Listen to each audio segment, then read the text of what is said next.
Olá, eu sou Daisy Bostrovski, seja muito bem-vindo a esse vídeo. Biblicamente, da onde virá o governo do anticristo? E biblicamente, o que aquele país da bandeira vermelha, dos olhinhos puxadinhos assim, tem com o anticristo? No final desse vídeo eu quero trazer para você biblicamente o que esse país do lado do nascente do sol tem a ver com o anticristo, e nós vamos começar vendo, estudando a respeito da onde virá o governo do anticristo. Quero convidar você a se inscrever no canal, ativar o sininho da notificação para que você possa ser informado quando eu subir novos vídeos no canal. Dá um like, deixa o seu comentário, uma sugestão para eu estar gravando os próximos vídeos, porque juntos, na união dos irmãos, está a força da evangelização. Para nós entendermos de onde virá o governo do anticristo, nós precisamos estudar o profeta Daniel, porque foi para o profeta Daniel que Deus deu várias revelações, profecias a respeito do tempo do fim, e isso é dito pelo anjo para Daniel, né? Em Daniel capítulo 8, versículo 17, capítulo 12, versículo 9, o anjo é muito claro com Daniel e diz para ele, essas profecias são para o tempo do fim. Daniel foi levado cativo para o Império Babilônico por volta dos seus 20 anos e ele fazia parte da nobreza, da realeza de Jerusalém, de Israel. Então ele já estava sendo preparado para assumir cargos dentro de Israel. E ele é levado cativeiro, ele, Sadraque, Mesaque e Abednego, e eles vão para uma escola preparatória para se tornar um dos sábios do Império Babilônico, um dos sábios dos caldeus. Então eles foram ali para ser estudado, aprender sobre as ciências dos caldeus.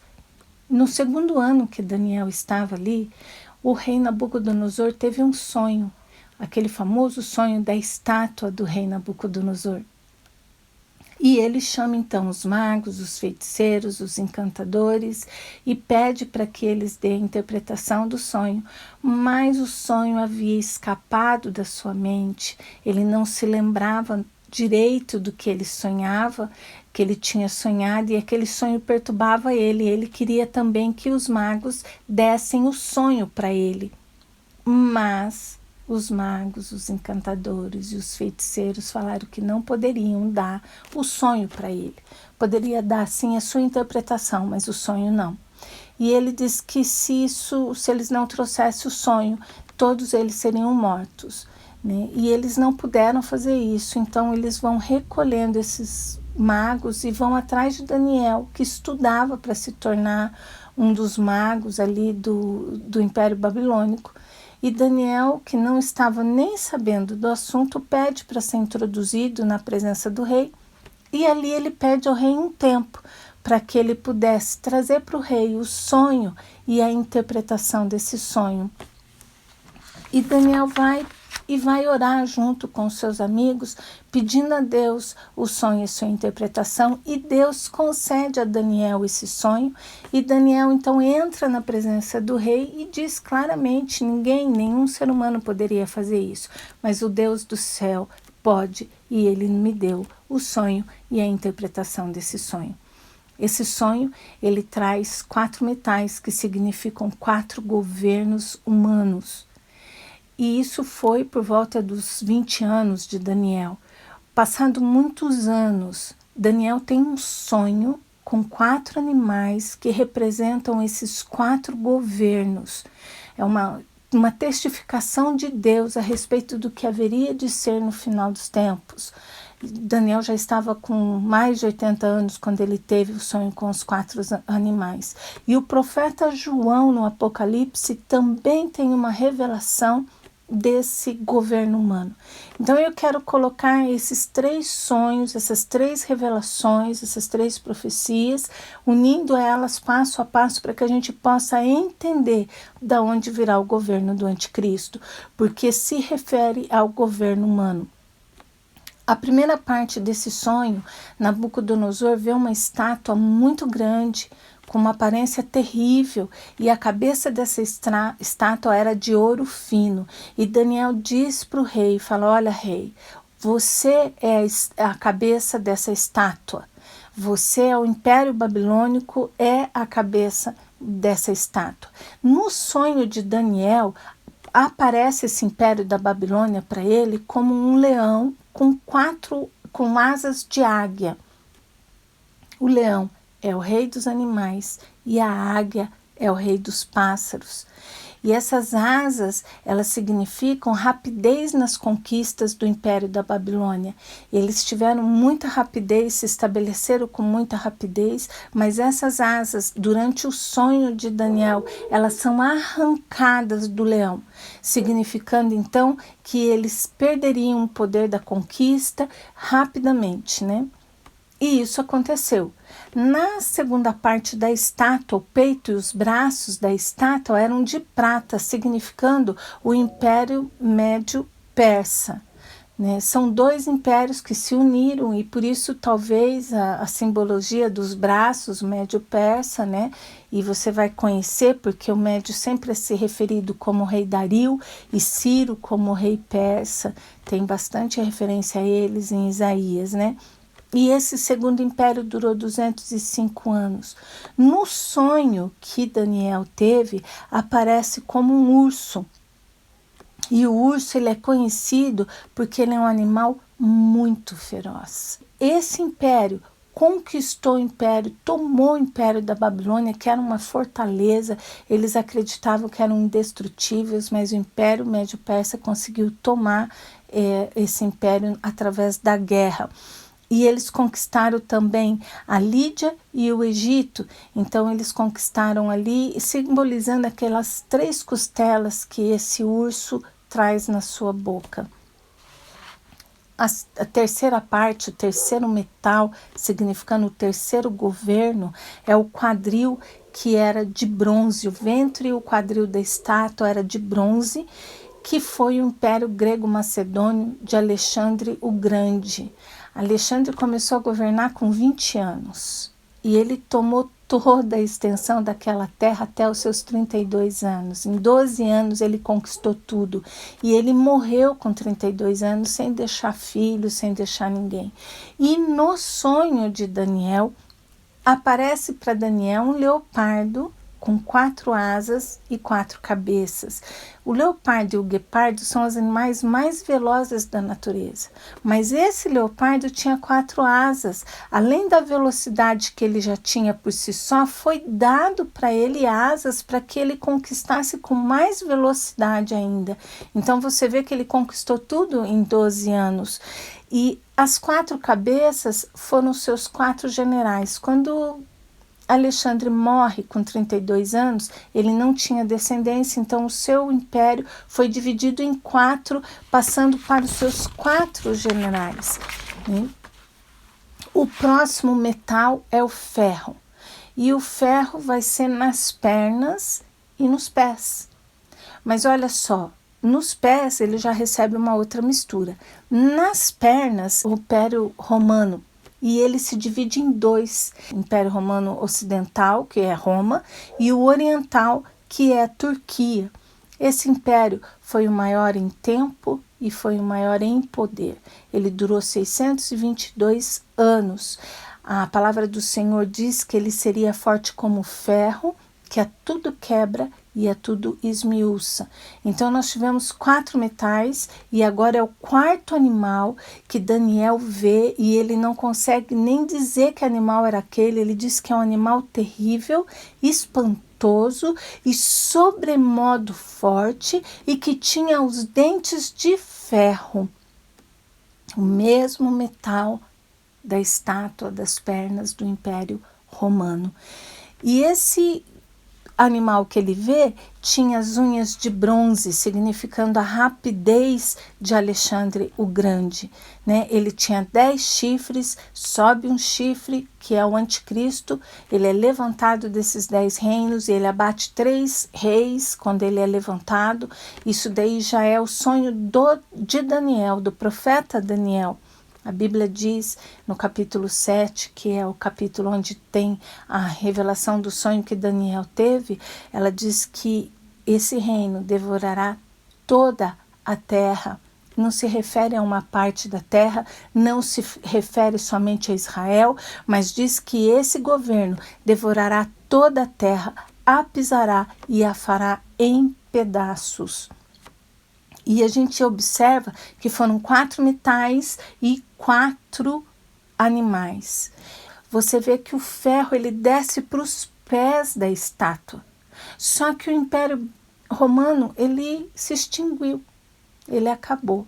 Então todos os teólogos são unânimes em dizer que o Império Romano vai surgir, ressurgir de alguma forma, ou seja, essa confederação europeia que já existe, né, que já tem o euro, ou alguma outra união que haverá nesses países, mas são aqueles países que fizeram parte do Império Romano e que vão de alguma forma, no momento em que o anticristo estiver para vir, eles vão ser em 10 governos e vão levantar o governo do anticristo. O anticristo vai abater 3 reis e ele vai se tornar o 8º.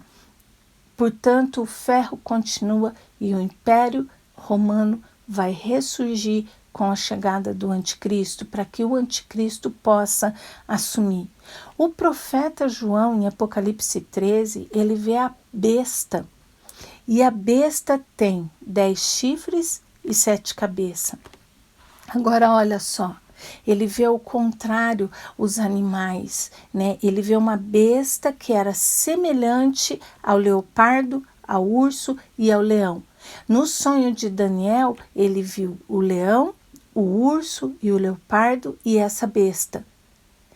Na visão de João é o contrário, porque até já havia passado os impérios do leão, do urso e do leopardo, faltando somente o império da besta. O leopardo significa a rapidez com que esse governo vai assumir e vai reinar. Esse governo vai durar 7 anos, segundo Daniel 9:27. Ele vai fazer uma aliança, um tratado que vai durar 7 anos. Então o Apocalipse ele dura no seu total 7 anos. Os pés são de urso, referência a ferocidade com que o urso tem. Ele vai ser um reino que vai ter muito poder, muita força. E como disse em Daniel 7:23, ele vai devorar toda a terra, ele vai pisar e fará em pedaços. E a boca dessa besta, que o profeta João vê, ela era uma boca de leão. E você vê que no próprio Apocalipse 13 fala que essa boca era uma boca de arrogância. Daniel vê em 7:10, ele diz assim que esse animal proferia palavras insolentes. E no versículo 25 ele diz que ele proferia palavras insolentes contra o Altíssimo. Então a gente vê que o governo do anticristo vai ser um governo que vai durar 7 anos, que vai vir ali do Império Romano, vai surgir daquele espaço, mas que ele vai devorar toda a terra. Agora, a pergunta que nós precisamos responder é o que esse anticristo ele tem com aquele país da bandeira vermelha que está engrandecido no mundo hoje, dos olhinhos puxados lá do lado do nascente do sol. Na 6ª taça, no capítulo 16 de Apocalipse, a palavra do Senhor diz que derrama a 6ª taça sobre o rio Eufrates, para que ele seque, para abrir caminho, preparar o caminho que vai trazer os reis, não é um rei, são os reis do lado do nascimento do sol. E nós sabemos que ali tem o Japão, a Coreia do Norte, a Coreia do Sul, esse país CHINA, e tem também a Rússia. Se você pegar ali no mapa, no Google Maps, você vai ver que um pedacinho da Rússia faz parte, ela é colada com esse país ali naquela estrutura, né? Então vem esses países, vem do lado do nascente do sol e vai ser a guerra, a batalha do Armagedon. Agora, olha só, meu amado, ninguém vai chegar aqui no Brasil pedindo para a gente enviar soldados para uma batalha se não tiver uma ligação, um tratado, uma coligação, uma espécie de união entre esses países, né? Então, nós sabemos que o anticristo, de alguma forma, ele vai ter se aliado a esses países, e que pode até ser que esses países sejam aí a parte de barro do pé da estátua. E eles vão estar unidos de tal forma, e eles vão vir para a batalha do Armagedon contra o próprio Cristo, né? Em Isaías 41, no versículo 2, diz que Deus suscita do Oriente, trazendo esses reis para que eles venham calcando aos pés, subjugando os outros reis, né? No versículo 25 diz que ele levanta um do norte, mas que ele traz um desde o nascimento do sol para combater a batalha do Armagedon. Eu quero dizer para você, para nós encerrarmos esse vídeo, que vai ser tirada uma pedra sem esforço humano, e essa pedra vai ser lançada sobre os pés daquela estátua. Isso foi no sonho do rei Nabucodonosor, e vai destruir totalmente aquela estátua, vai destruir todos os metais. Isso significa que o Senhor Jesus Cristo vem e que ele vai destruir todos os governos humanos e vai colocar o governo dele, do próprio Cristo. Se você ainda não viu aquele vídeo que fala sobre o livro selado, eu vou colocar aqui em cima para que você possa assistir depois. Ele explica porque só Jesus pode abrir esse livro e porque só Jesus tem o direito de governar sobre a terra. Eu indico para você assistir, é um vídeo curtinho, 6, 7 minutos, para que você entenda por que é de Jesus por direito, e só ele pode abrir esse livro e reivindicar o governo humano. Quero agradecer que você ficou comigo aqui até o final desse vídeo, pedir para você novamente compartilhe esse vídeo, porque na nossa união, na união dos irmãos, está a força da evangelização, para que esse vídeo possa ser recomendado para as pessoas, porque no final dos tempos, quando já tiver havido o arrebatamento, as pessoas vão ouvir falar, vão se lembrar do que esses vídeos diziam e vão poder se voltar para Cristo. Fique ligado conosco. Um beijo no seu coração. Deus abençoe.